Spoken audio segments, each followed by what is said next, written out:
Добре дошли във въведението в чуждестранните валути, наричани още FOREX или FX. В това видео ще разгледаме какво е FOREX, спот търговия, и Forward, основните предимства и как може да ги ползвате във вашата търговия. FX търговията е процес на превалутиране на една валута в друга. Най-често се търгува OTC, не на борса. Това означава, че маркетмейкърите активно създават пазара, за разлика от други финансови продукти, които се търгуват на борси.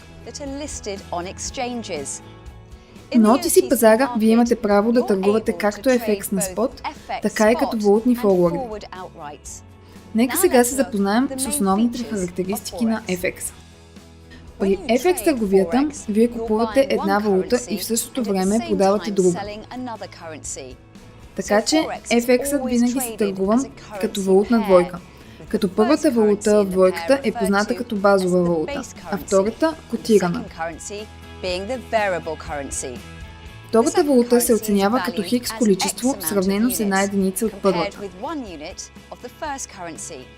Това количество е валутният курс на двойката. С други думи, това е цената на валутната двойка. Всички валути имат трибуквен валутен код. Например, кодът на американския долар е USD. Кодът на еврото е EUR, а кодът на японската йена е JPY. Комбинацията от два кода прави валутна двойка. Двойките обикновено следват определена иерархия, което определя реда, в който валутите се изписват. Например, когато се търгуват евро за долари, винаги се изписва EUR USD. Така че, ако искате да спекулирате, че еврото ще се повиши спрямо долара, ще купите евро-долар, което означава, че вие купувате евро и в същото време продавате съответното количество щатски долари. В същото време, ако искате да спекулирате, че доларът ще се повиши спрямо еврото, тогава ще продадете евро-долар. Пипс е стандартна мярка, която се използва при определяне на посоката на валутната двойка. Неговата цел е да измерва промяната в курса на валутната двойка, с други думи, печалбата или загубата ви.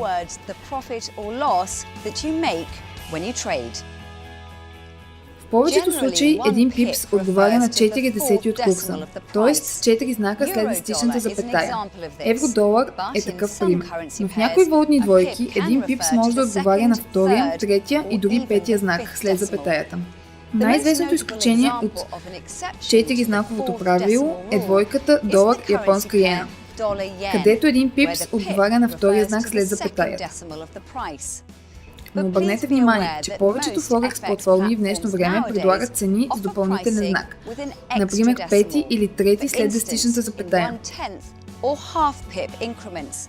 Това се наблюдава основно в главните валутни двойки.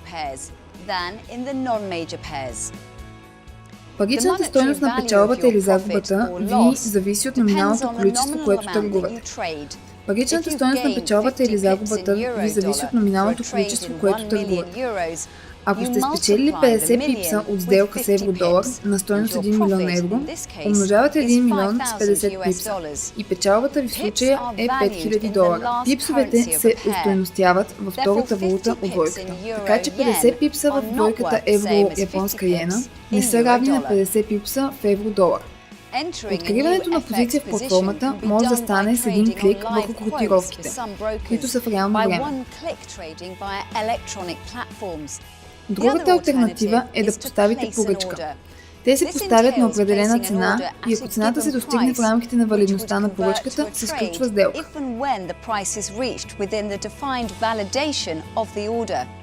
Най-честият вид поръчки са пазарните, лимитираните и стоп поръчките. Те се използват в различни ситуации. Пазарната поръчка може да бъде за покупка или продажба на пазарна цена, с други думи, цената в момента. Лимитираните поръчки се използват за влизане в пазара на определена цена, която е по-добра от текущата пазарна.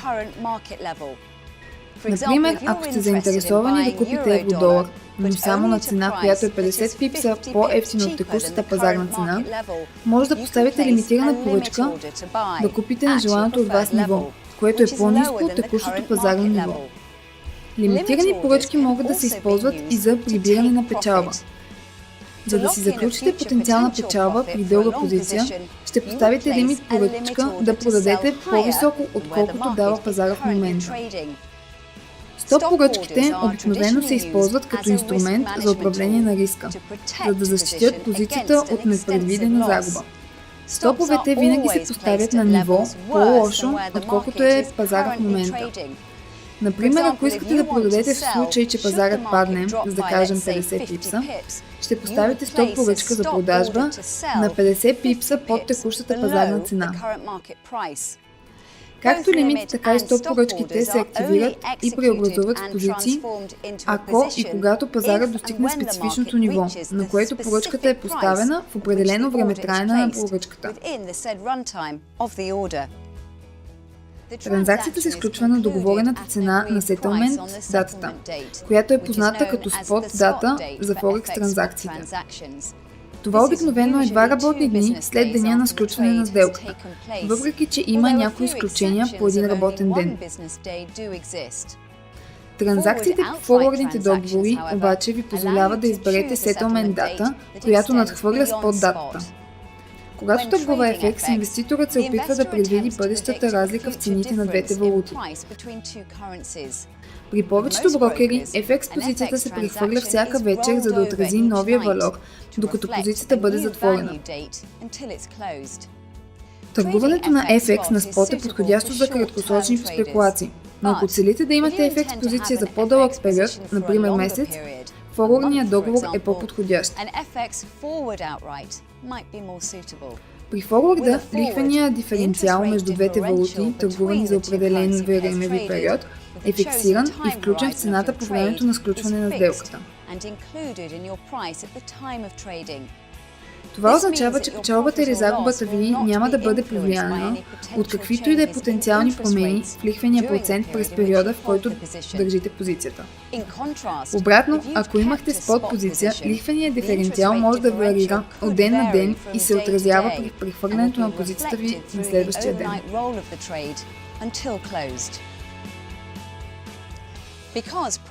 Тъй като цената се определя от малки промени, като 4-5 знака след запетаята, в днешни дни Форексът се търгува на ливеридж. Това означава, че можете да търгувате номинални стойности, които са по-големи от действителната сума по сметката ви.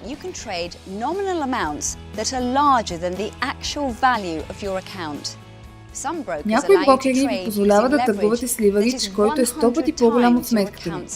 Някои брокери ви позволяват да търгувате с ливеридж, който е 100 пъти по-голям от сметката ви. Въпреки че това е хубава алтернатива и би могло да доведе до големи печалби, би могло също да ви донесе резки загуби. Така че управлението на риска и предпазливостта са основни елементи в FOREX търговията. Преди да започнете FOREX търговия, трябва да установите сами вашия рисков профил и да си зададете следните въпроси. Колко пари имате да инвестирате? Колко може да си позволите евентуално да загубите? Когато търгувате, колко пъти от 10 сте познали посоката на движение? Съотношението между риска и възвръщаемостта е ключов показател, за да бъдете успешни.